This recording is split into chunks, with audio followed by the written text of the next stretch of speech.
Tell me something, Mr. Hayes, the woman across the table said with a polished smile. What exactly are you looking for in a wife? Ethan Parker nearly relaxed for the first time all evening. Finally, a normal question. Across from him sat Claire Bennett, 29, Yale-educated, charming without trying too hard, and according to Ethan's painfully detailed compatibility system, a 94% match for Grant Hayes. 94. Ethan had never gotten anyone above 91. This should have been easy. Grant only had to smile, say something reasonably human, and avoid making the evening feel like a corporate merger. Ethan lifted his water glass and waited. Grant leaned back in his chair, perfectly composed in a charcoal suit that probably cost more than Ethan's first car. His expression remained unreadable. Then his gray eyes moved away from Claire, straight to Ethan. Someone who argues with me when I'm being an idiot, Grant said. Ethan stopped with the glass halfway to his mouth. Claire laughed politely. Ethan did not. Grant continued looking at him. Someone who tells me when my tie looks terrible. Ethan slowly lowered the glass. Your tie did look terrible, he muttered. You changed it, Grant replied.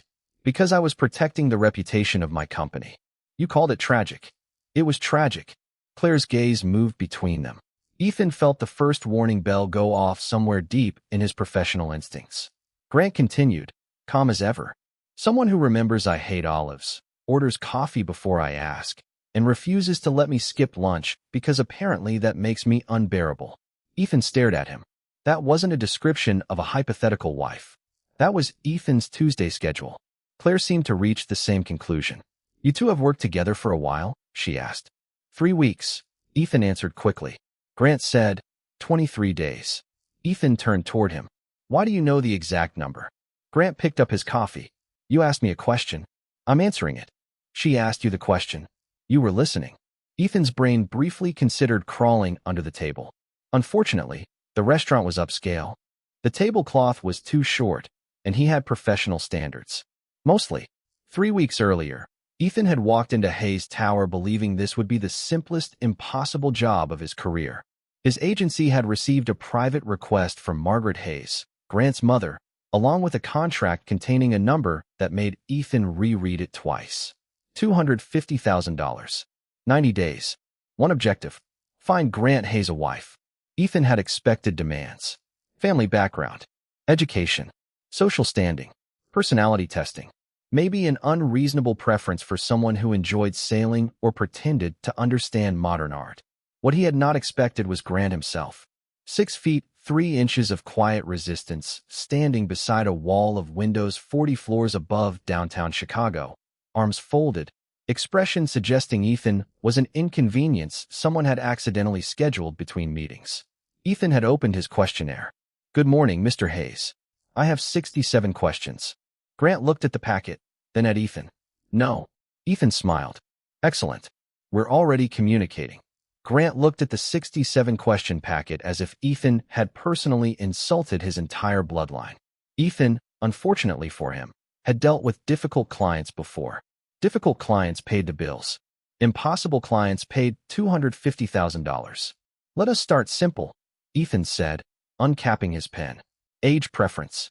Grant returned his attention to the skyline beyond the windows. Adult. Ethan stared at him. That is not an answer. It is technically an answer. Favorite personality type? Quiet. Ethan glanced up. Interesting, considering you hired me. My mother hired you. And yet here I am. Grant's mouth moved by perhaps half an inch. Ethan could not decide whether it was almost a smile or a muscle spasm. He moved to the next question.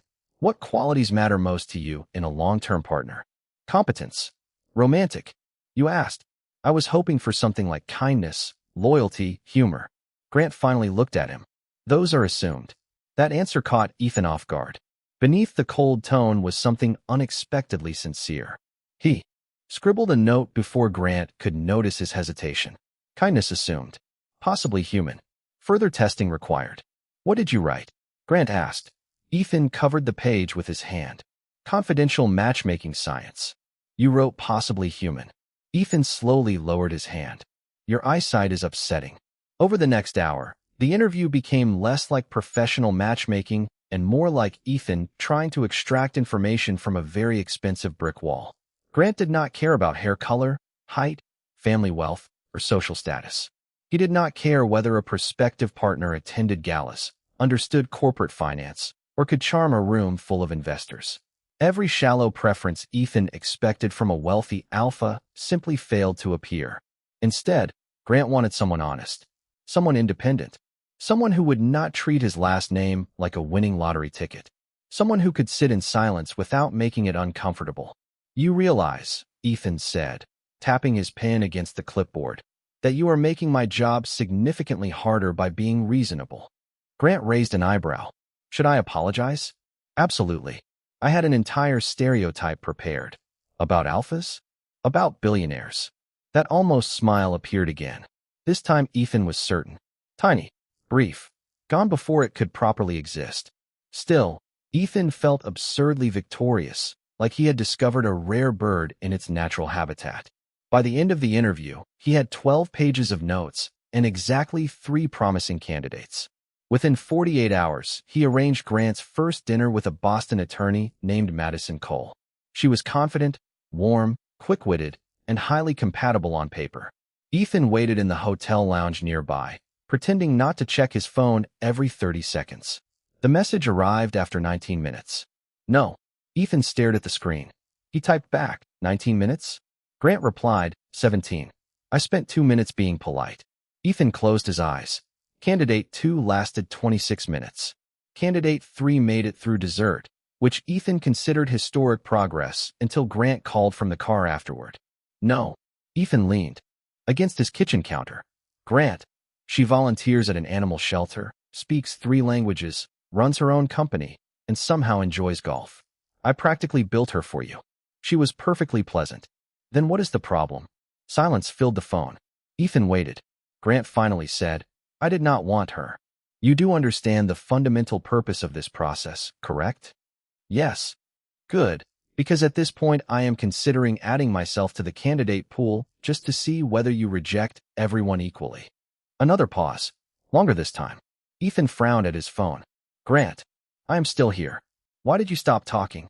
Grant's voice became quieter. "No reason." Ethan should have noticed it then.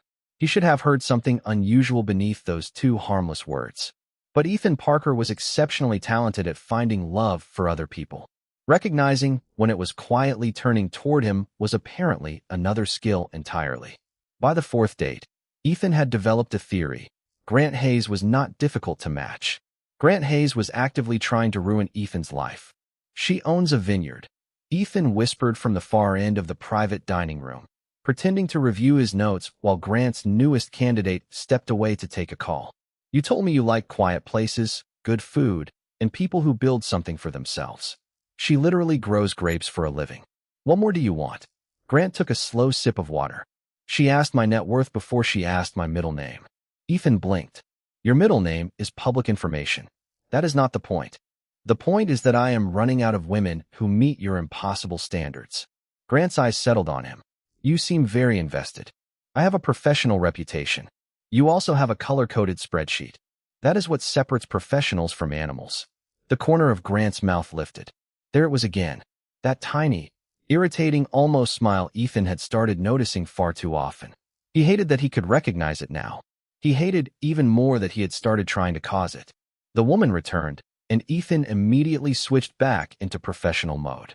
20 minutes later, Grant politely ended the evening. Candidate 4 was officially another failure. Candidate 5 lasted longer. Her name was Rachel Morgan, a pediatric architect from Seattle who somehow managed to make Grant laugh twice. Ethan nearly celebrated under the table. Then dessert arrived, and Ethan noticed Grant pushing the olives from his salad onto the edge of his plate. Without thinking, Ethan reached over with his fork and moved them onto his own plate. "You hate these," he murmured. Grant went still. Rachel looked between them. "You remember his food preferences?" Ethan smiled. "Occupational hazard." Grant said nothing, but his gaze stayed on Ethan for several seconds too long. Ethan ignored it. Mostly. 2 days later, candidate 6 mentioned loving black coffee. Grant glanced toward Ethan and said, "Too bitter." Ethan frowned. "You drink black coffee." "Not anymore." "Since when?"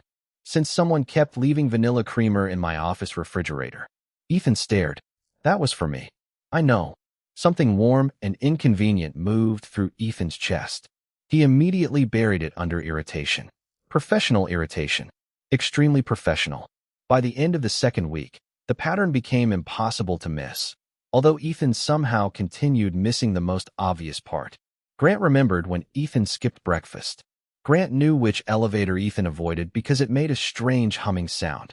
Grant had started ordering 2 lunches without asking.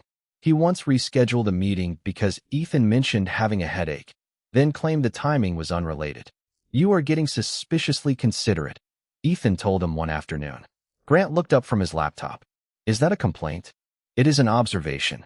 You make many of those." Again, professional. "Of course." Ethan narrowed his eyes. That tone. Calm. Innocent. Completely untrustworthy. Outside, Chicago disappeared behind a curtain of steady spring rain, turning the windows silver. They had been reviewing 3 new profiles for nearly 2 hours when Ethan realized something was wrong. Usually, his scent blocker lasted until bedtime. Usually, he never even thought about it. But that afternoon, warmth crept slowly across the back of his neck, followed by the faint floral sweetness he worked very hard to keep hidden in professional settings. Ethan froze. Grant stopped typing. Silence changed shape between them. Ethan's stomach dropped. Grant's eyes lifted from the screen, and for the first time since they had met, the controlled alpha looked genuinely startled. Ethan reached for his bag. "I can explain." Grant stood. Ethan instinctively stepped back. Grant immediately stopped. Then, without moving any closer, he crossed to the window and opened it several inches, letting cool rain-scented air spill into the room. "Ethan," he said quietly, "do you want me to leave?" "No," Ethan said too quickly. Grant remained beside the open window, one hand resting on the frame while cool air moved through the office. "That sounded convincing," he said. Ethan pulled a small silver case from his bag and stared at it, as if betrayal might become less embarrassing if he looked annoyed enough. Empty. Of course it was empty. His emergency scent blocker was sitting on his bathroom counter at home, probably feeling very pleased with itself. "This is not a problem," Ethan said. "I did not say it was." "You look surprised." "I was surprised." "That is different from normal?" Grant considered this. Apparently. Ethan hated that answer because it was reasonable, and Grant being reasonable always made arguing significantly less satisfying. He rubbed the back of his neck and tried to focus on breathing instead of the faint sweetness in the room. In professional matchmaking, secondary designation was supposed to be irrelevant. Supposed to be. In reality, wealthy families could turn compatibility into something between a science experiment and a horse auction, and Ethan had learned early that some alpha clients stopped listening the second they discovered he was an omega. So he used blockers. Not because he was ashamed. Because he preferred being judged for his work before biology entered the conversation wearing expensive shoes. Grant reached for the thermostat and lowered it 2 degrees. "Better." Ethan looked at him. "You do not have to do that." "I know." That was somehow worse. Grant crossed to the small cabinet near the conference table, pulled out a sealed bottle of water, and set it at Ethan's end without approaching. No dramatic concern. No alpha posturing. No strange questions. Just space. Ethan's pulse, which had been preparing for disaster, slowly began behaving like it belonged to a functioning adult. "You are taking this surprisingly well," he said. Grant leaned against the opposite side of the table. "What reaction were you expecting?" Ethan shrugged. "Questions. Assumptions. Maybe a speech about compatibility. You already give enough speeches for both of us." Ethan pointed at him. "See, this is why nobody wants to marry you. 6 people wanted to marry me this month. 6 people wanted a second date. You rejected all of them." Important distinction. Ethan opened the water. "You really are impossible. You keep saying that. Because you keep proving it." Rain tapped softly against the glass behind Grant. For a moment, neither of them spoke.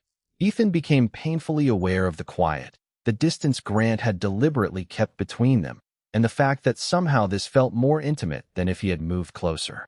Grant finally said, "Why did you hide it?"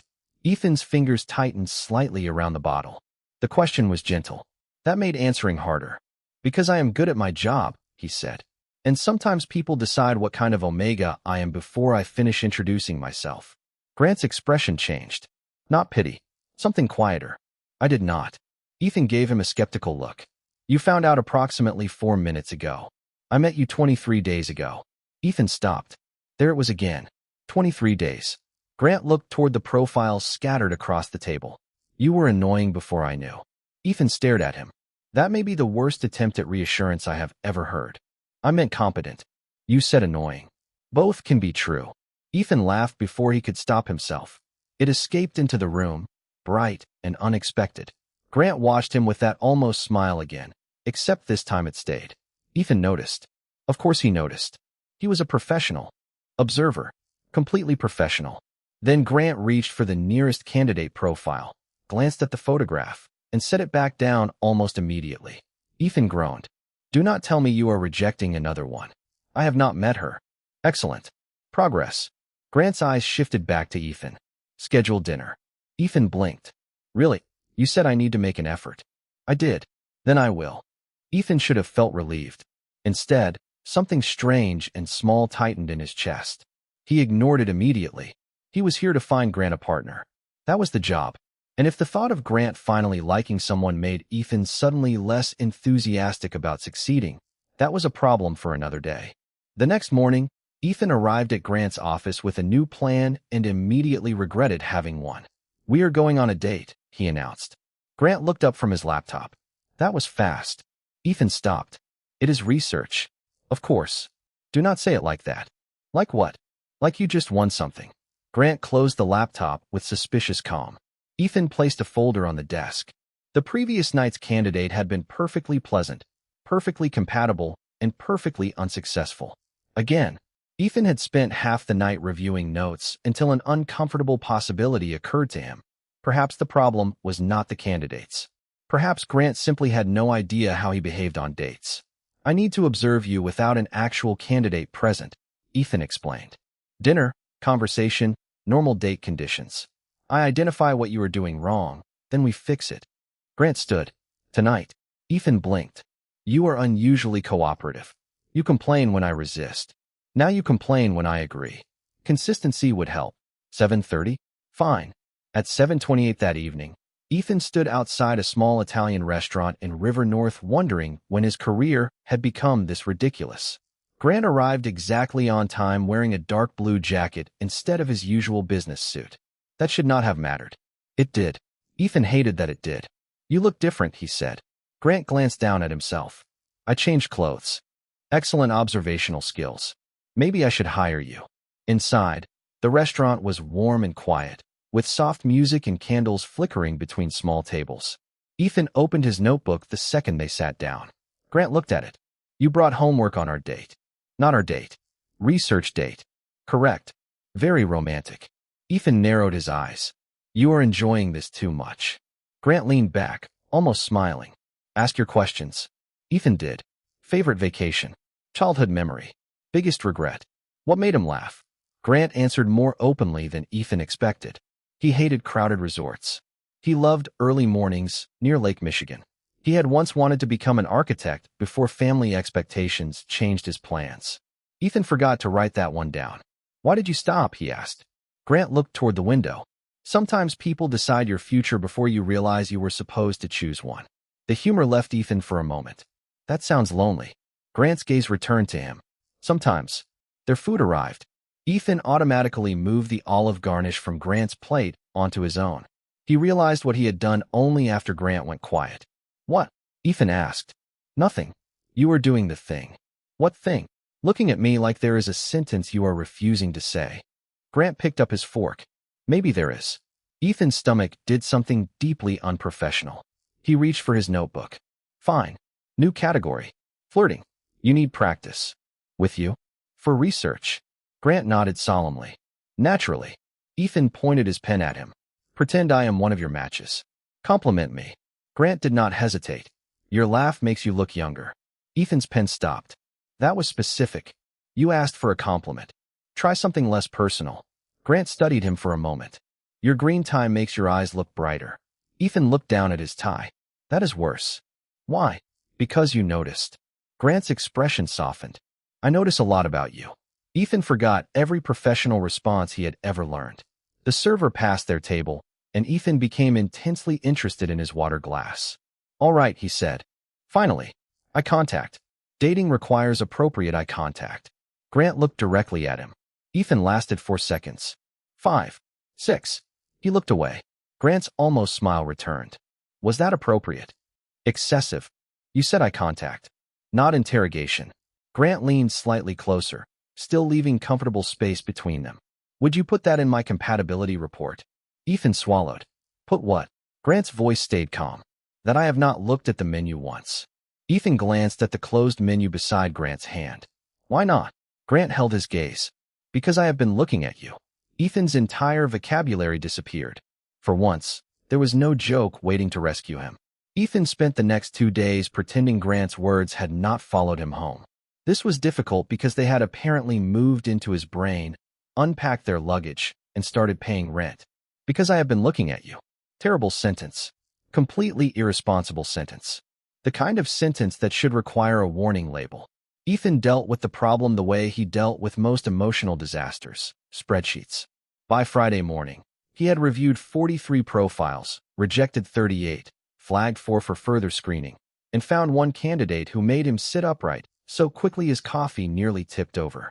Claire Bennett, 29, Northwestern graduate, director of a nonprofit arts foundation.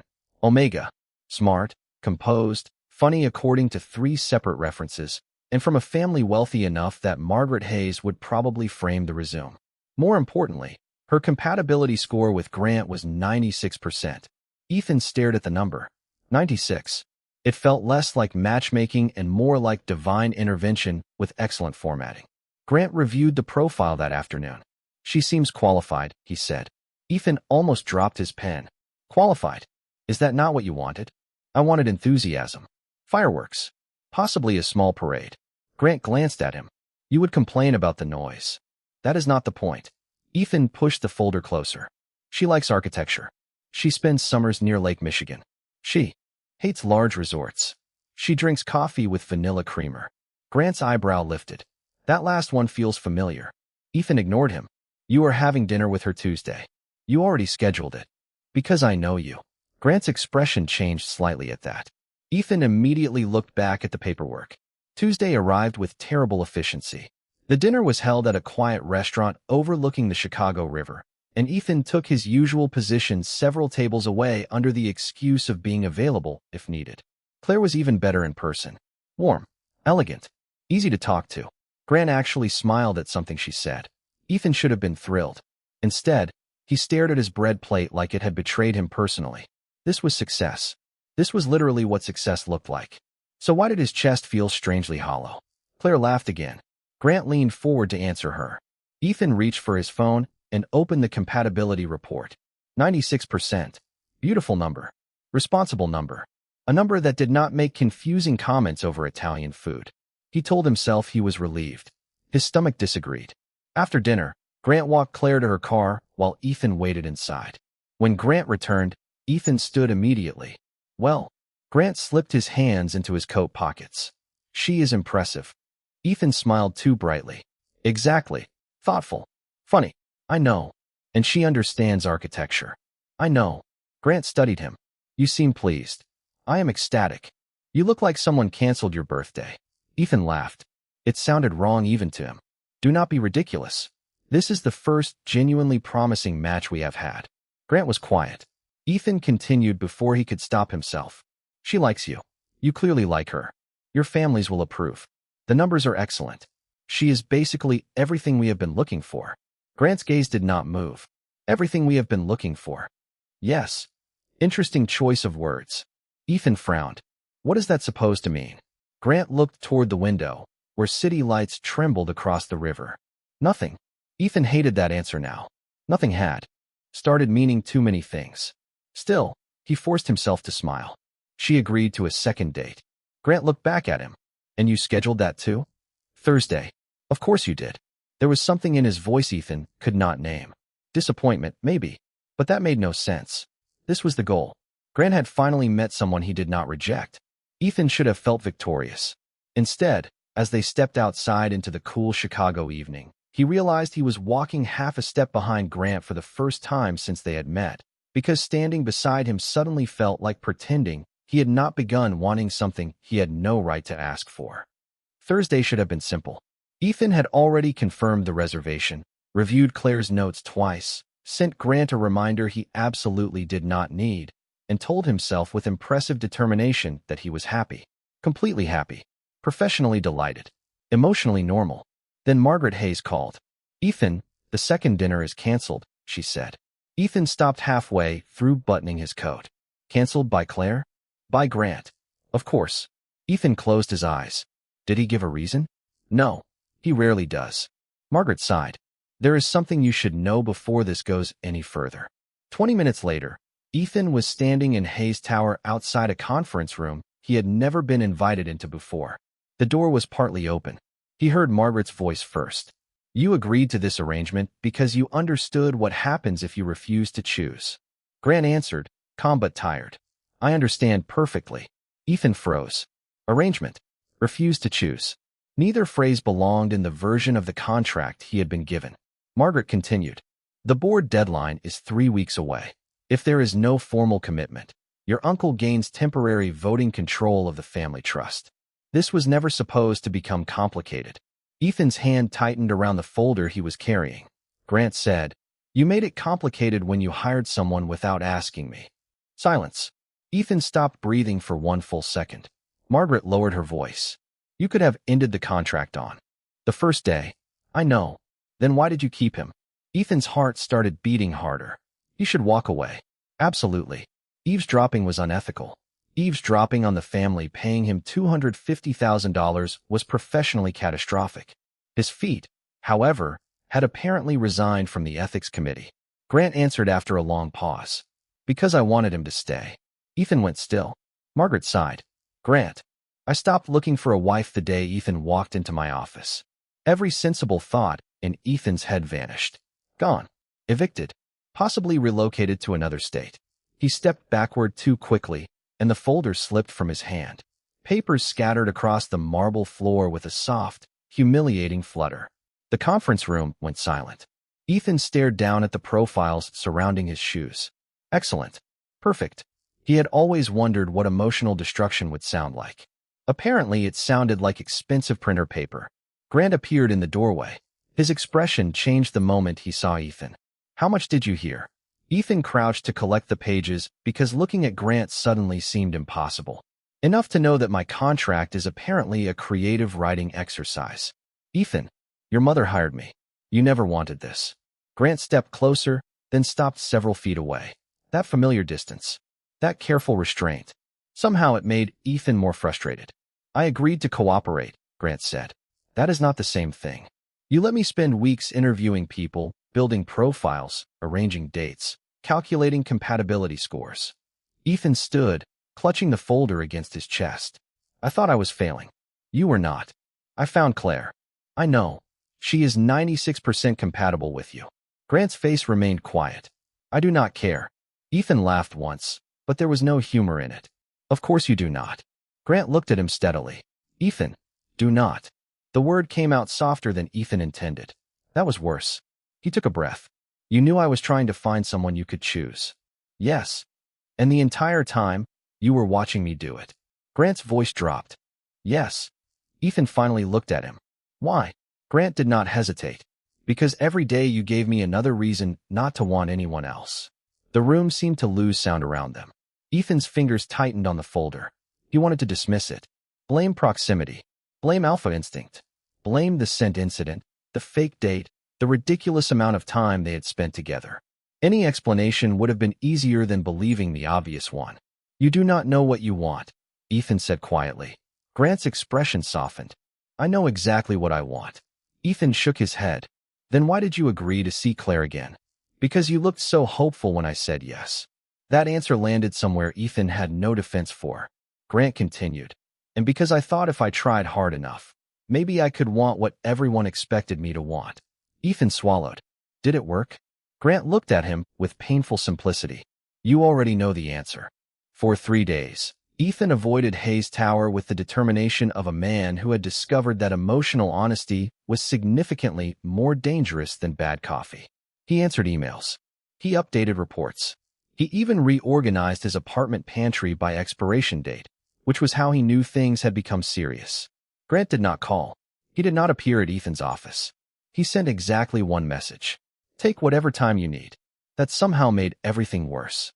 Ethan had prepared himself for pressure, persuasion, maybe one of those dramatic alpha declarations people liked to romanticize. Instead, Grant gave him space. Annoyingly respectful space. By Saturday evening, Ethan was standing inside the ballroom of the Hayes Foundation annual gala, wearing a tuxedo he had rented because $250,000 apparently still did not make him emotionally capable of buying formal wear. Margaret Hayes had insisted he attend because the matchmaking contract had not officially ended. Ethan had almost refused. Then Claire called him personally. "For what it is worth," she had said, laughing softly, "Grant spent most of our dinner talking about you without realizing he was talking about you." Ethan had nearly dropped his phone. Now Claire stood across the ballroom in a silver dress, chatting comfortably with donors and looking remarkably unheartbroken for a woman who was supposedly Grant's perfect match. The room buzzed with expectation. Everyone knew the board deadline was approaching. Everyone expected an announcement. Ethan remained near the edge of the crowd, where professional disasters belonged. Grant entered shortly after 8. Conversations shifted around him almost immediately. He wore black, simple and perfectly tailored, his expression calm enough to suggest nothing in the world could possibly surprise him. Then he saw Ethan. He stopped. Just for a second. Ethan hated that he noticed. He hated even more that his chest immediately felt lighter. Margaret approached the microphone near the center of the room. "Thank you all for joining us tonight." Ethan barely listened. Claire moved toward Grant. Cameras turned. Several guests smiled knowingly. There it was. The ending everyone expected. Grant would choose the appropriate woman. The family would be satisfied. The board problem would disappear. Ethan would collect his fee and go back to matching people whose lives were significantly less complicated. Sensible. Clean. Miserable. Margaret extended a hand toward Claire. "I believe my son has something he would like to announce." Claire looked at Grant with amusement. Grant looked at Ethan. Oh no. Ethan knew that look. It was the same look from the restaurant. The same quiet focus that had made menus irrelevant and ruined perfectly good professional boundaries. Grant stepped away from Claire. Then he crossed the ballroom, straight toward Ethan. People began turning. Ethan considered pretending to be someone else. Difficult, considering Grant stopped directly in front of him. "You are supposed to be over there," Ethan whispered. "I know. Your mother is going to have an aneurysm. She will recover." "Grant." Margaret's voice came from behind them, controlled but sharp. "Think carefully." Ethan was hired to serve a purpose for this family. Grant turned slightly, but he did not move away from Ethan. He did. The ballroom went silent. Ethan's pulse became unhelpful. Grant continued, his voice steady. "He was hired to find the person I would choose." Margaret's expression tightened. "And did he?" Grant looked back at Ethan. The entire room seemed to disappear from his attention. "Yes." Ethan forgot how breathing worked. Grant did not reach for him. He did not make the decision for him. He simply stood there, leaving a careful foot of space between them, just as he had in the office when Ethan's scent blocker failed. Strong enough to command the room. Careful enough not to command Ethan. "Grant," Ethan said quietly, "this is not one of your better plans." A flicker of humor touched Grant's face. "You have criticized all my plans. Because most of them are terrible. You see why I need you." Several people nearby laughed softly.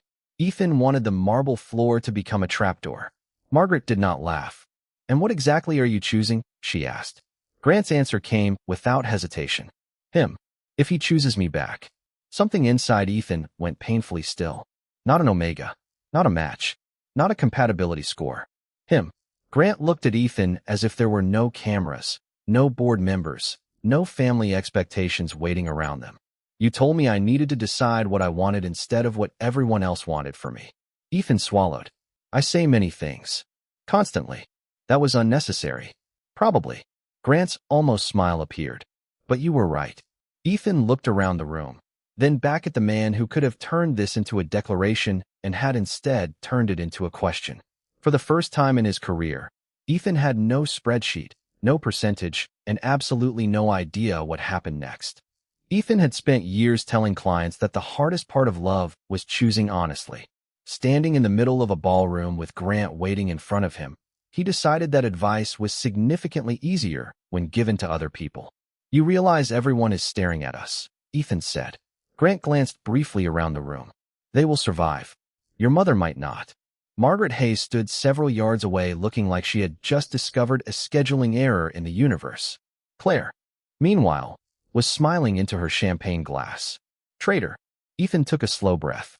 What happens if I say no? Grant's expression did not change, but something in his eyes softened. Then I pay your contract in full, take you home if you want a ride, and I never bring this up again. Ethan blinked. That's simple. It should be. You would not argue? I would probably want to. That almost smile appeared. But wanting something does not mean I get to decide for you. The noise of the ballroom seemed to fade again. Ethan had spent weeks studying Grant as an alpha, measuring his temperament, preferences, compatibility, family expectations, and every other category a professional matchmaker could put into a neat little box. Somehow the most important thing about him had never fit inside one. Grant could command a boardroom without raising his voice. He could make people rearrange schedules with a single phone call. He carried the kind of authority that made strangers notice when he entered a room. Yet every time Ethan needed space, Grant gave it. Every time Ethan set a boundary, Grant respected it. When Ethan's scent blocker failed, Grant had opened a window and stepped away. When Ethan disappeared for 3 days, Grant had sent one message and waited.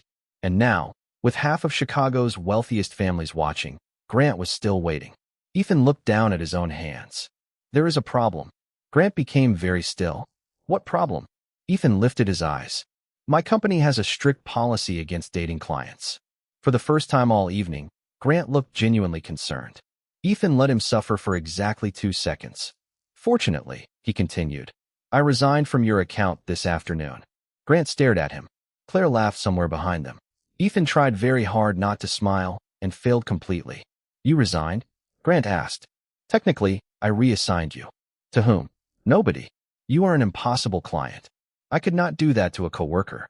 Grant's shoulders relaxed. That seems fair. Also, your compatibility scores are useless. You made the scores.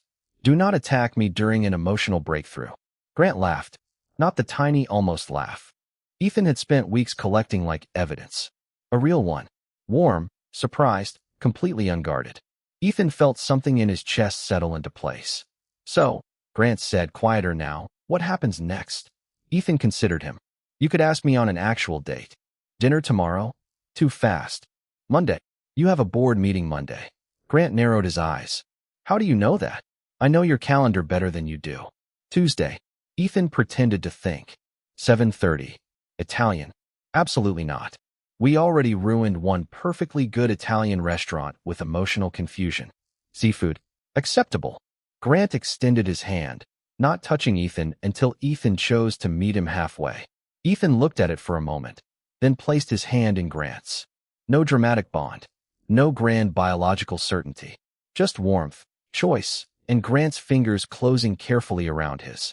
Margaret approached them with the expression of someone preparing several complicated conversations. Grant looked toward her. Ethan tightened his hand slightly. Be nice, he murmured. Grant looked at him. You are already giving me instructions. You like that about me. Apparently I do.